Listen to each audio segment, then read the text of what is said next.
যেদিন আপনার কার্যকাল ৯ তারিখের পরে সেদিন থেকে তারপর রবিবার থেকে আমরা কাজ শুরু করে দিয়েছি।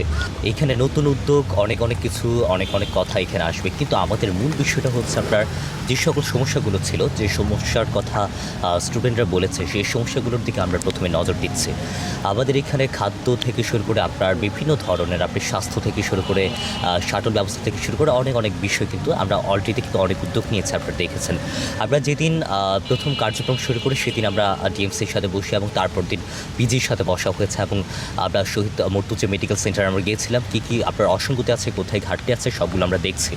ইভেন আপনার দীর্ঘকালীন যে সকল প্রক্রিয়া সেগুলোর দিকে আমাদের কথাবার্তা চলছে এবং আমরা বিভিন্নভাবে আপনার উদ্যোগগুলো নিয়ে আমরা ভাবছি এবং সেগুলো আমরা কাজ করছি। মূলত আপনার এখনও পর্যন্ত ডাকসু ভবনটা কাজ এখনও শুরু হয়নি, কিন্তু আমরা তার পর্যন্ত আমরা কিন্তু অপেক্ষা করিনি। আমরা যেদিন আপনার কার্যকাল ৯ তারিখের পরে সেদিন থেকে তারপর রবিবার থেকে আমরা কাজ শুরু করে দিয়েছি।